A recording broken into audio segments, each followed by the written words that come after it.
You're listening to the micro version of the Savage Lovecast. www.savagelovecast.com. If you're stuck in a relationship quandary, or if you're looking for sexual harmony, well, there's nothing you can't ask on the Savage Lovecast. Who knew that anti-gay baking or bakers was a thing? Or anti-gay florists? We only found out about anti-gay bakers and florists after marriage equality came to all 50 states. There is one particular anti-gay baker, Masterpiece Cake Shop in Colorado, that is now world famous because their case landed before the Supreme Court. Masterpiece Cake Shop denied a wedding cake to a same-sex couple. They sued. Colorado Civil Rights Commission said the Masterpiece Cake Shop was in the wrong. And yesterday, the Supreme Court ruled in favor of the anti-gay bakers. There's no denying that yesterday's Supreme Court ruling in favor of anti-gay cake baking was a morale booster for opponents of LGBT civil equality everywhere. You only had to look at Twitter for a split second to realize that.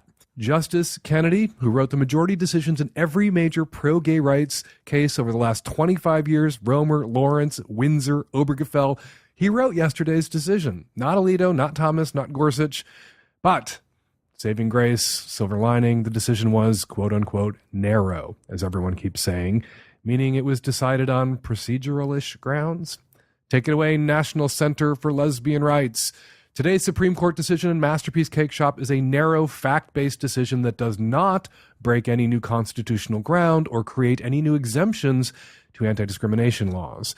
The court reversed the state court decision only because it found that the record in this case indicated that the Colorado Commission's deliberations were tainted by anti-religious hostility. Today's decision leaves intact the long-standing principle that states can require businesses open to the public to serve everyone, even when some businesses believe that doing so violates their religious beliefs. All right. How long that principle remains intact depends on how long conservative but usually pro-LGBT civil equality Kennedy, age 81, remains on the court, along with 85-year-old liberal Justice Ruth Bader Ginsburg, who dissented from Kennedy's decision yesterday, and 79-year-old Stephen Breyer, liberal justice, who voted with the majority in the Masterpiece Cake Shop decision yesterday. If Donald J. fucking Trump gets to replace any of these three justices with another Alito, Gorsuch, Thomas, Roberts, we can kiss that long-standing principle that states can require businesses open to the public to serve everyone goodbye. Along with a woman's right to choose, what little is left of labor rights in this country, what little is left of voting rights in this country, what little is left of environmental regulations in this country, the religious right, along with the entire GOP political and media establishment, they lined the fuck up behind Donald Trump once he got the nomination because they wanted the courts, and they didn't care who handed the courts to them. The right is not obsessed with purity. Look to evangelicals and their support to Donald Trump. No. The right is obsessed with power. Just enough people on the left, however, are obsessed with purity. So in addition to listening to voices on the left insist that there was no difference between Gore and Bush, no difference between Clinton and Trump, we were told that Hillary was the real warmonger, that Hillary didn't support same-sex marriage early enough, and that securing a liberal majority on the Supreme Court for decades to come, that wasn't a good enough reason to vote for Hillary Clinton. So here we are, praying that Ginsburg, Breyer, and Kennedy live forever. Not everyone on the left learned the lesson of 2000. The lesser of two evils is, less evil, and maybe less evil deserves your vote. But here's hoping everyone on the left got the message in 2016. Time will tell whether we learned that particular lesson too late. Footnote. Important to emphasize, religious bigots who run businesses that are open to the public did not get the okay to deny services to LGBT members of the public nationwide. It is, however, currently legal for businesses to discriminate against LGBT people in 28 states. Could wind up being legal in all 50 if Donald Trump puts one more justice on the Supreme Court. All right, coming up on today's show, on the micro edition of the Savage Lovecast, the for free Savage Lovecast, tons of your Qs, lots of my As, and on the Magnum subscription edition of the Savage Lovecast that you can subscribe to at savagelovecast.com, twice as long, twice as many questions, and no ads. Evan Urquhart from Slate joins us to talk about trans issues. All that coming up on today's show. This episode is brought to you by Hims, the one-stop shop for hair loss, skincare, and sexual wellness for men. Get a trial month of everything you need to keep your hair for just $5 by going to forhims.com/savage. This episode is brought to you by Movement Watches. Good-looking watches, bracelets, sunglasses, and gifts at great prices. Get 15% off today with free shipping and free returns by going to mvmt.com/savage.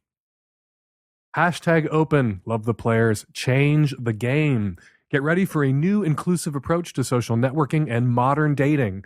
Hashtag Open welcomes you as you are. Define and redefine yourself in terms that work for you. Choose your own labels or choose no labels at all. Browse solo, with a partner, or both, all from the same phone. Hashtag Open needs Savage Love listeners to test their app before they come out to the rest of the world. Test now at hashtagopen.com and earn community founder status for life. Let me be me, and you can be you at hashtag open. Hi, Dan. I'm a 28-year-old straight woman from New York, and I wanted to ask you your opinion about a situation I'm currently in with my ex. We had a pretty messy breakup. After almost a year, he told me that he didn't want to be in a serious relationship with me, so I ended things with him because I wanted to be exclusive and saw a future together, but he didn't. Then, after I ended things, he continued to talk to me and has since wanted to get back together multiple times. Each time I've told him that I don't think we're good for each other romantically. There's way too much heartbreak and drama, but I'd potentially like to be friends and in each other's lives in the future. We have a lot in common, have great conversations, and despite the messiness of our breakup, I think he's a really great person. He reached out a few weeks ago saying that he wanted to start hang out as friends, but when I responded that I'm not there yet and need a little bit more time, he responded that in a nutshell, I should know that it's all fake and that he'll always love me and he's only pretending to want my friendship forever. Lately, I've been thinking a lot about him. I really can't stop. It's a problem. And I'm debating getting in touch. Do you think this is a terrible idea that will lead to further awfulness and hurt on both sides, or should I just kind of give it a go? I guess I'm a little confused because before the breakup, you could see this guy as a potential long-term partner, someone that you could build a life with, and he wasn't ready to commit. He wasn't ready to be exclusive. He couldn't picture that future that you could picture. So you broke up with him, and suddenly, as is sometimes the case, as is often the case, he can see that future, the future he's missing out on now potentially by not being willing to commit to you basically on your schedule. And he's come to his senses, but now you're not sure if you should get back together with him because ... because ulterior motive, because he wants to be with you now in the way you wanted him to be with you or wanted him to want to be with you then, and that is somehow disqualifying. I guess I don't understand the logic there. Sometimes you break up with someone because they don't want what you want. And I don't think that people should engage in strategic breakups and create a lot of drama. But sometimes when you break up with someone, it brings them to their senses. They realize what they've lost, and they're suddenly willing to make the commitment to you that they weren't willing to make or didn't feel like they had to make when they had you previously on their own terms. So yeah, I do think you should give this guy another shot. You have great conversations. You have a great deal in common. There's a little bit of drama. There's a lot of drama in every long-term relationship. There's always going to be drama. There's always going to be conflict. I don't think you should take him back if he's a drama-generating, conflict-generating machine. Drama and conflict come. You don't want to be with somebody who makes that shit up, who gins it up, who cranks it up. But it'll come. So the fact that it's there isn't evidence that you shouldn't be in this relationship. You shouldn't be in this relationship or any relationship. It's needlessly there if it's invented. But nothing you said about this guy disqualifies him in my reading or listening. Nothing disqualifies him. Good convos, a lot in common. I'm assuming you had good sex. You could picture a future before. And now, thanks to the breakup, thanks to that zap, thanks to that thunderbolt you threw, he can picture that future also now. So, yeah, date him again. See where it goes. Dating him again doesn't mean you have to commit to being with him for the rest of your life. If you begin to date him again and he begins to play these weasel games around commitment and exclusivity and not wanting what you want, then you can end it a second time. Hi, I am a 21-year-old bisexual female in a relationship with a male for about a year and a half. And I guess to start out right off the bat, I'm a virgin. I will not have sex until married because my mom was very young when she had me, and I'm, just scared of pregnancy. And I have never orgasmed, neither by myself or with a male, including my boyfriend. I have tried toys. I recently have tried lots of different toys. He has tried different things, and nothing's working. And I don't know if it's because when I was younger, I was very sheltered, and my parents, I didn't have internet until I was 16, 17, so I don't know if that has an impact in it because I never had this time to be able to find myself and masturbate and figure out things. I'm also scared that it's going to be I have to wait to have sex in order to have this orgasm, and that's not going to happen for a couple years, so, I don't know if I should just stay calm and, don't panic like I currently am. I should just stay calm and just, ride the wave and wait for it to happen, or if you have any advice for what I can do, because my libido has slowly dropped because I feel like I don't feel fulfilled after I masturbate or after we indulge in foreplay. It just feels like a waste of time. Like I could have been doing 10 other things while this happens, and I don't want that to be a hurt on our relationship. And I feel like, I feel like I'm not doing what I should do. But if you have any advice, that'd be great. Women were having orgasms before the internet was a thing. Early access to the internet in adolescence is not the linchpin. It's not what a woman or a girl needs in order to climax in young adulthood. Women were having orgasms before the internet was a thing.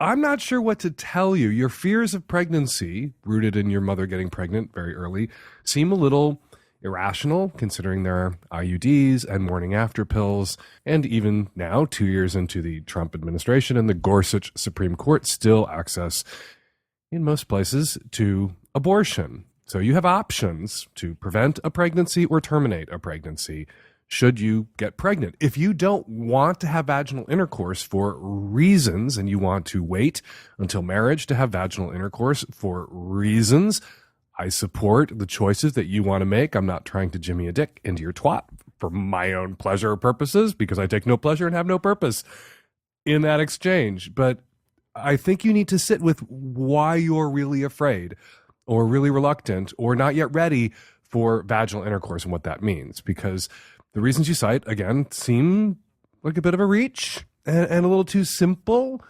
And so maybe it is that you don't feel connected to the person that you're with, and so they're not the person that you wish to have this experience with for the first time, or something else. Something is up, and you need to explore and dive deep.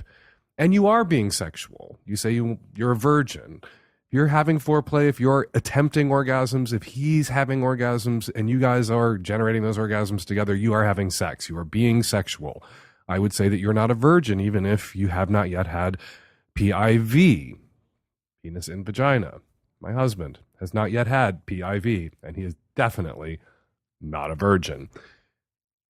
A lot of women sometimes have a difficult time tapping into their orgasmic potential, in part because they aren't encouraged or made to feel entitled to masturbate in adolescence in the same way that young men feel entitled to masturbate. And the culture kind of supports and encourages young men to masturbate by centering young male masturbation as a thing that young males do and not a thing that young ladies do and young women do. Often masturbation is discussed as a male-only thing in terrible, terrible sex ed classes that young men and young women are herded into in high schools and middle schools. It is really important for a woman to know what it takes to get herself off, and that takes some exploration and that takes some doing. Something that most men don't remember from back when they first began masturbating, because it's so early in their lives, is that they masturbated for a long time without climaxing, that they stroked themselves and it felt good, or they humped a pillow and it felt good. And often what men will tell you, if they really think about when they began to masturbate, was that they were doing this thing regularly, stimulating themselves, pleasuring themselves. And then one day they were doing that thing, and suddenly all this white gunk came flying out of their dicks, and they were like, what the fuck was that? So they were engaged in self-pleasure for a long time before they had that first orgasm. So the fact that you are now engaging in self-pleasure and you've not yet had that first orgasm doesn't mean you're defective or broken. You are on your way. You are tiptoeing down the orgasmic brick road. And it might take a little while for you to figure out exactly what kind of stim or penetration or vibrator or fantasy play or whatever needs to be plugged in. And all those things need to be firing for you to climax, just like all those boys back when they were 12 or 13 years old were doing these things, and it took a while for everything to snap into place and for them to realize that if they do it in this particular way for this particular amount of time with particular focus on this particular spot, they're going to come. So give yourself a break, smoke some pot, get a Hitachi magic wand, maybe get an IUD, calm the fuck down about pregnancy. You have options, and give yourself a break. That's the most important part of that ramble, that rattle off for there at the end. Give yourself a break. Some women takes them a little time, takes them until they're 23, 24, 25 to really have that first orgasm, particularly if they didn't start exploring, doing a deep dive on self-pleasuring until they were 21. Although we have said on the show that bald men are sexy men, and they are, or you are, we also know that a lot of you would like to keep your hair for as long as you can. 66% of men start losing their hair by age 35. But you know what? When you start to notice hair loss, it's too late. It's easier to keep the hair you have than replace hair you've lost. Fortunately, there is a solution. forhims.com. It's a one-stop shop for hair loss, skincare, and sexual wellness for men.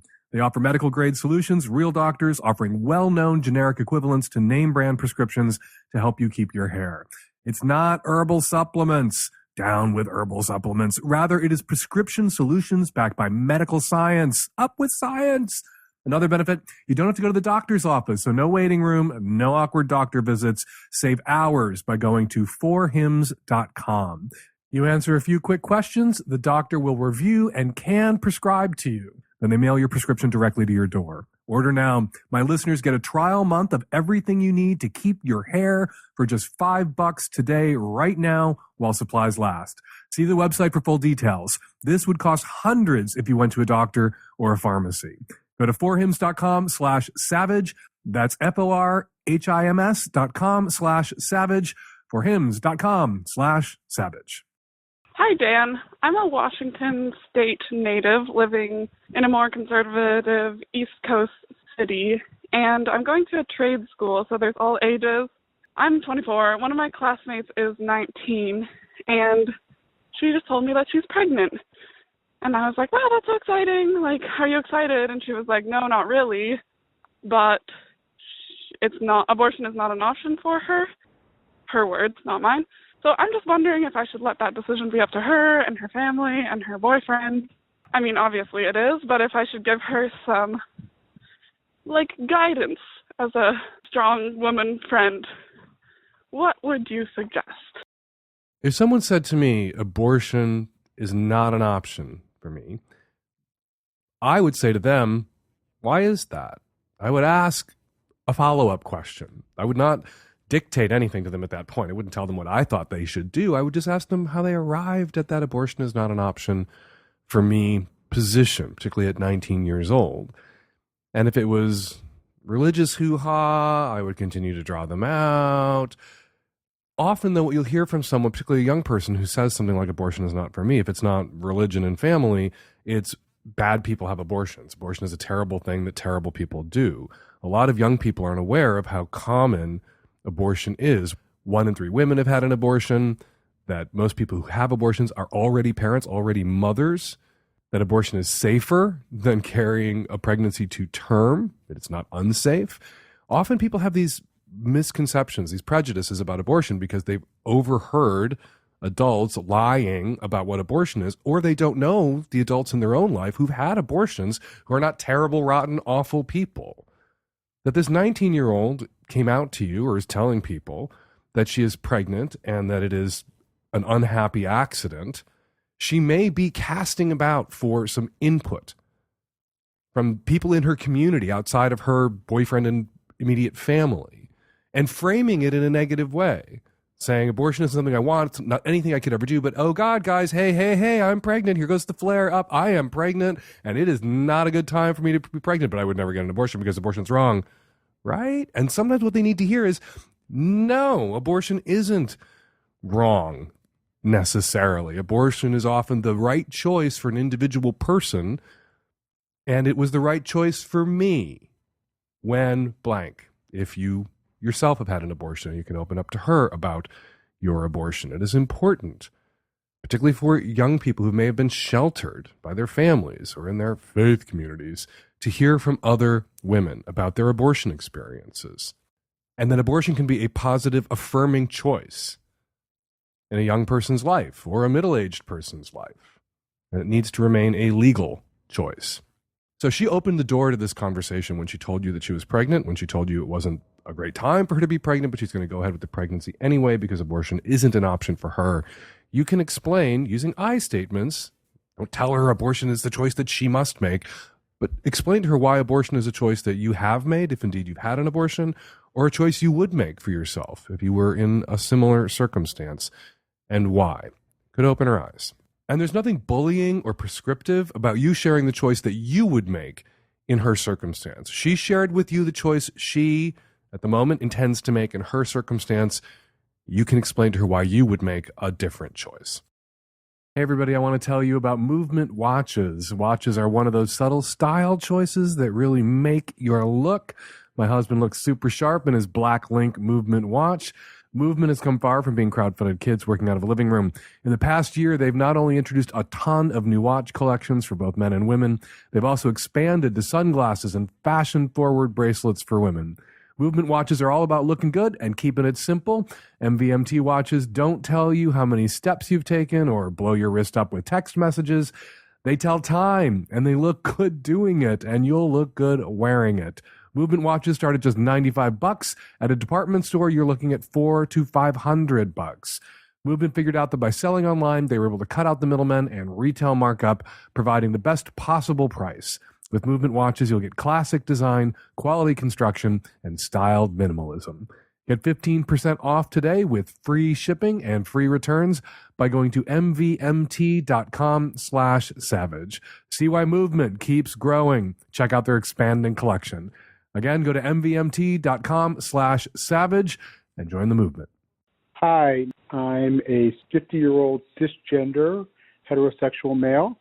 I've been seeing my 40-year-old girlfriend for about a year and a half, and she now lives overseas, which has been challenging to see each other, but we see each other every 2 to 3 months. We have very frequent sex, like every 3 or 4 hours we have sex, the best sex I've ever had in my life. She starts to get really sore after like day 3, and even though she's still aroused and wants sex, once she has it, she's even more sore, and she gets a bit resentful. So by day 7, she's still doing it, but very sore and very uncomfortable. Is there anything that we can do to prevent this soreness? She's very naturally wet and doesn't need lubricant, so it's not like that's the problem, but she just gets sore. Second thing is she's been proposing to make me experience what she experiences by pegging me every few hours or even once a day for the duration so I can get a sense of what she feels. Is that actually analogous? Like, is getting pegged in the ass actually analogous to having sex, vaginal sexual intercourse? When I'm challenging straight boys about their very limited definition of what sex is, those straight boys who think sex is PIV, penis and vagina, vaginal intercourse, and anything that isn't PIV, anything that isn't their dick slamming in and out of that hole, a hand job, a blow job, mutual masturbation, rolling around, anything that isn't PIV is some sort of tragic consolation prize. I often tell these boys, if every time you consented to sex, and a lot of these boys bring this all up to me in the context of, why don't women put out the way men put out, the way gay men put out? My gay male friends have such an easy time getting laid. It's harder for straight guys. And I tell them, if every time you said yes to sex, your ass got fucked, you might say yes to sex a little less frequently than you would otherwise if there were options. So I kind of agree with your girlfriend here. If you are fucking her every couple of hours, every 3 or 4 hours for days and days and days when you guys get together, she's going to be sore. and perhaps reluctant to say yes to the next PIV round. And maybe if you got fucked in the ass once or twice or every 3 or 4 hours for a week, you would understand why that's a problem. So I would encourage you, if you don't want to get pegged, and I'm not into revenge pegging or sensitizing pegging. If pegging is a mutually pleasurable idea and both people want to experience that, I'm down. If pegging is about teaching someone a lesson, I think that's a bad place for pegging to come from. I think that isn't pegging that should happen in the world. I don't think pegging, unless you're in a DS relationship, should be used as punishment. Rather, I would encourage you both to fold some other activities into the PIV to give her poor pussy a break. That is what she's telling you when she says, look, maybe I should fuck your ass a few dozen times so you understand what I'm going through. It's possible that she is consenting to more PIV than she is comfortable having. I think it's not only possible, I think that's exactly what is happening here. You say it's entirely mutually consensual and you're both loving it, and she's saying, I am so sore, I'm ready to fucking fuck your ass to punish you. So maybe all those times that she's consenting to the PIV when you want it, she's giving it up for you. And it's not that hot for her after the first 10 or 11 times. So how about some mutual masturbation? How about some oral? How about some you going down on her for an hour and a half? How about some rolling around? How about some solo masturbation side by side while you make the fuck out? Give her pussy a break, and then maybe she won't be fantasizing about breaking your ass in half. This episode of the Savage Lovecast is brought to you by #Open, the dating app serving an inclusive community for sex-positive exploration. The team at #Open has been working hard getting ready for the initial beta version, and you can be part of it. Over 8,000 Savage Love listeners and Hump viewers have already signed up to test #Open's app. #Open respects your right to privacy and puts it first. They want to make sure that you have real control over your personal data from day one. To that end, they are forming a charitable trust that will have full ownership and control of all user data, ensuring that instead of being bought and sold to advertisers and third parties, it can only be used for the community and in support of #Open's mission to promote a safer, sex-positive environment for all people. They put an emphasis on women and other marginalized populations through empirically driven research and education around gender identity, sexual orientation, and relationship styles. #Open is still looking for more Savage Love listeners to test their app before they come out to the rest of the world, earn community founder status for life, and don't forget that #Open is donating $1 to Planned Parenthood for every new profile in their app, up to $69,000. Check out their app and make a difference at the same time. Let me be me and you be you at #Open. Meet the #Open team and let them buy you a drink at the very best of Hump 2008 to 2017 in Portland on June 22nd and 23rd. Hey, Dan. I'm calling from Michigan. Last night, when my boys were visiting their dad for their weekly visit, I went into my 15-year-old son's room, and he's aware that it's open to random searches because we've had a few drug issues and tobacco issues in the past. And things come up missing. So I went in there, found some tobacco, some different vaping products. And then when I looked in a backpack, I found a personal pussy, a portable pussy. And he's 15, so yeah, I get it. He's going to use stuff like that. I mean, I wish we had stuff like that when I was a kid. I mean, we just used our hands, but whatever. Anyway, my main concern is, where is he getting this stuff? I'm going to confront him about the tobacco, but do I say something to him about this personal pussy? And there was like some vibrating cock ring thing in there too. So I put it back in his backpack and put it back in the back of his closet. And I don't know what to do, Dan. Do I confront him about where is he getting these items? Or do I just let it go? I don't want him to feel ashamed. I don't want to embarrass him. I've already had the don't choke the chicken too hard conversation with him so that it doesn't ruin his, future relationship. So I could really use your help. I was just sitting here thinking, aren't all pussies portable? I mean, almost all pussies. They're all portable. Your son has a particular kind of portable pussy.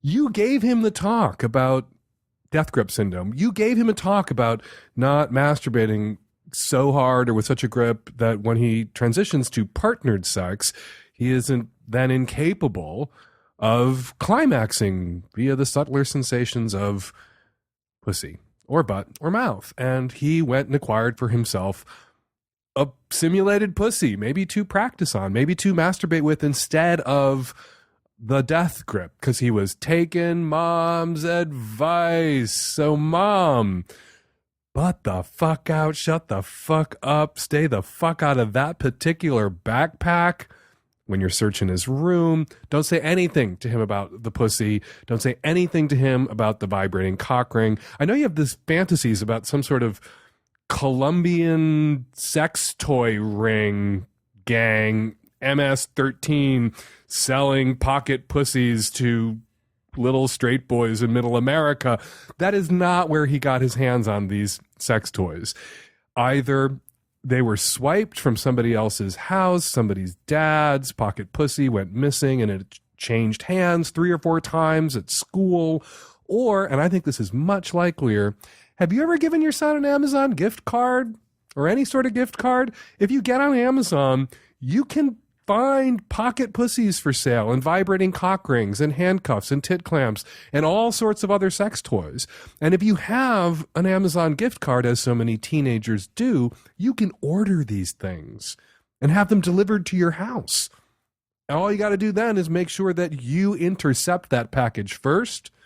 Or if you don't want to have them come to your house, if mom's always there on the porch when the packages arrive, you can send them to somebody else's house, to a friend's house, where that friend is always there when the package arrives, and mom is never home when the package arrives, or dad is never home when the package arrives. There is a way for your son to get his hands, for everybody's kids, to get their hands on sex toys now without having to go down to that street corner downtown where the Colombian sex toy lord gang sells pocket pussies to innocent 15-year-old boys who wouldn't be able to access pocket pussies otherwise. That's not how this is going down, Mom.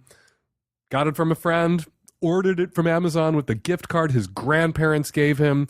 That's how he got those masturbatory aids. Stay the fuck out of your kids' masturbatory routines. You give them advice. You gave them some good advice and gave them my advice. I appreciate that. That's good advice, I think. That's why I give it all the time. Then you butt the fuck out. So, Mom, don't bring up the pocket pussy. You can discuss the tobacco. You can discuss drugs. Yep. If you have a deal with your kid where you can search his room because of past infractions, search his room for the things that are infraction related, like drugs, like tobacco. That pocket pussy, not in any way infraction related. Leave it alone. Hey, Dan. I'm a 29-year-old gay guy living in Seattle. Lived in the city for a long time. About 3 years ago, I quit drinking, and so that means I don't hang out in the gay bar scene anymore. I've tried, and people, when they get about 2 drinks in them, that's when I either have to start taking care of them, or they just become kind of annoying. So I stopped doing that. My question is, where do I meet gay guys or gay queer people in general and have a sense of community? How do I build that outside of the bar scene? Gay male culture seems to be so, it's like the bars are the magnets and that's just where everybody gathers. And I kind of miss that. But at the same time, I can't really participate in it. That raises the whole question. Let's say if I hook up with somebody at a bar, I don't drink, they drink, that means that I'm technically taking advantage of them. If somebody doesn't remember consenting the next day, then it is rape. And I understand that, and I find it repulsive. And so I don't want to partake in that. If the only place you're looking for connection with other gay men is in bars, then the only place you're going to find those men is in bars where most people, but not all people, are drinking. You go to the bars, it sounds like, from time to time. You don't drink. So not everyone in the bar drinks. You're there. Look around. Who else is nursing a club soda and lime? I'm one of those people nursing a club soda and lime when I'm in a bar because I hardly drink at all anymore. But get out of the bars. There are gay political organizations, gay social clubs, gay sports organizations, gay kink organizations. There are all sorts of organizations and clubs. There's a gay skiing and snowboarding club. There are all sorts of organizations, social, political, religious, and otherwise, for gay people. If you don't like what you're finding in the bars, don't go to the bars. You have options outside the bars. Yes, the bars are a gathering place, but they're a less important one, actually, as time has gone on. There are fewer and fewer gay bars, in part because of dating apps. We all used to go to the gay bars because that's where we found each other. That was the space, the only space we could enter where gayness or biness was the assumption and the norm. And now we have computers and phones and apps and dating sites and Scruff and Grindr and Squirt and Recon and whatever else. We have all of those spaces that we can enter virtually as well, and the bars have become less central. In the bars, though, if you are going to go to the bars, there are going to be other people there who are drinking moderately, drinking not at all. It is possible to go home with someone who's had a couple of drinks and not rape them. If going home with someone who's had a couple of drinks means you raped that person, then most of the sex that happens on any given Saturday night in the United States is rape or sexual assault, and I just don't think that's true. There is a line past which consent is not meaningful, where someone is so drunk that they can't offer you their meaningful consent, that someone dipped their finger in a drink doesn't render them incapable of offering you their meaningful consent. And I would hope that you, as a stone cold sober person in that moment, meeting someone at a bar who's had a couple of drinks, you are in a really good position to assess whether someone is merely tipsy, just had a couple, or so obliterated, if attractive, that tonight's not the night that you should go home with them or invite them home with you. That maybe tonight's the night where you swap phone numbers and you text them tomorrow. But don't be one of those people who goes to the bars all the time to complain about the bars, and goes to the bars all the time to complain about how the bars are the only place that you can go to meet other gay men, because that's just not true. The bars are perhaps the most easy and obvious place to go. They require no advanced planning. If you want to get involved with the gay skiing and snowboarding club, you're going to have to get in touch. You're going to have to find out when their events are, when the meetups are, and go to them before you go on your first snowboarding adventure, as opposed to just rolling into the bar when the doors open, which is easy. So you're going to have to make an effort to meet gay men and find gay community and find gay culture outside the bars. But it is possible to do.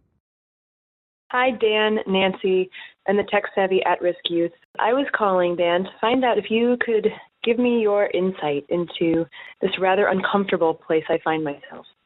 Last weekend, I got a text from my father that said, "Mom found an earring in the hot tub. It's not yours, but if she asks, please say it is, and I'll explain it to you in person. I appreciate your help in this deception, but it is the best thing to do.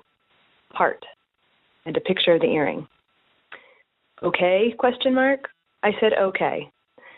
Then I thought about it, and I responded, "Rewind, I do want more info, and I don't want to be in the middle of this. Without any judgment of what's going on, we're all human, I am uncomfortable lying about this. I value a good relationship with each of you, and that means I don't want to be involved in the deception." He then said, "Okay, no problem. A friend left it. I thought it was easier to have it never happen. It's not a crisis. I just wanted to avoid something misunderstandable. Forget I ever asked." And I said, "Okay." And then he came back and said, "Okay, the mystery's resolved. No deception. Totally forget I ever mentioned it." And I'm having a hard time forgetting that it was ever mentioned. And when I saw my mom recently, I felt different towards her, and I felt like I had the secret. And there's so many things that are wrong about this, in the sense that I never should have been contacted or dragged into it. And also this feeling of, I wish it could be forgotten and unsaid, but it's not. My parents have been together for 40-some years. So I'm just wondering what to do with this. Like, how do I hold this when I feel like I've lost a little bit of respect, maybe for both of them? Because I'm assuming that my mom is happy to believe whatever story he gave and continue with some sort of head in the sand style. In this line of work, you sometimes hear from people whose moms or dads turned a blind eye to abuse, to sexual abuse or physical abuse, because recognizing it, because admitting to others that they saw it or that it happened, would require them to upend their lives. It would require them to leave the shitty second husband or divorce the shitty first wife who's emotionally or physically abusive. And so they pretend it's not happening, pretend not to see it, and gaslight their kids. This is incredibly traumatizing. This destroys relationships. It destroys people. This ain't that. This is mom and dad together 40 years. You have no idea what's going on in their relationship sexually. You have no idea whether your parents still have a sexual connection at all. And your mom maybe wants to turn a blind eye because to see it, to recognize it, to name it, to discuss it with each other or with their kids would leave them in a position where they felt like they had to turn their lives upside down. Sometimes in a long ass term relationship, people change, and sometimes they change in ways where they must part ways. And sometimes people change in ways where accommodations are made. Best case scenario, the accommodations are discussed. The accommodations are made as an active, mutually agreed to choice, and both people have buy-in. Sometimes the accommodations are made in silence. Sometimes the accommodations are made at the margins because somebody is, if you're listening to the show, somebody is doing what they need to do to stay married and stay sane. Sometimes people do what they need to do to stay married and stay sane, and the other person in the marriage knows they're doing that. And they appreciate not being involved in the decision, not being told. They appreciate being able to live in a kind of a gray zone where they can suspend their disbelief. And they appreciate, consciously or subconsciously, articulated or not articulated, the effort their partner goes to protect them from the truth. For all you know, that's the case in your parents' marriage. 40 years they've been together. A lot of relationships of 3, 4, sometimes 2 decades, the sex is gone. And one person unilaterally ended the sexual element of the relationship.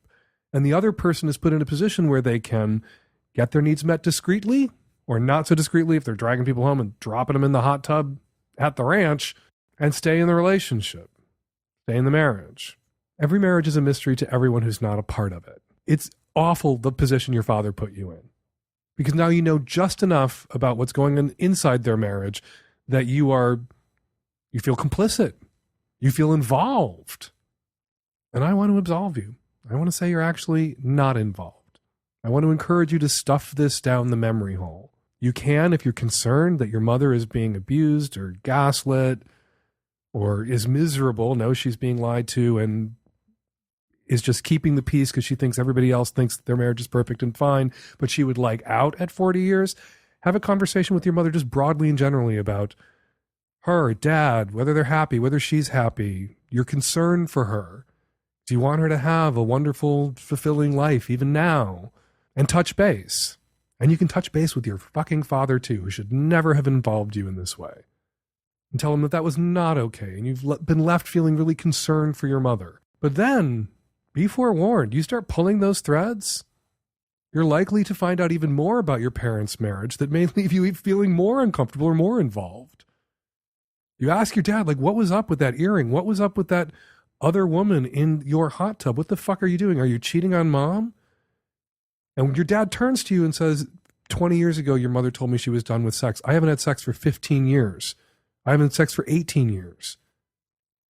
I met somebody in a similar circumstance. We meet each other's needs so we can each stay in our own marriages and continue to love and support the people that we are with for the long haul, but that the sexual element of those relationships have died. So yeah, I'm having sex with somebody else.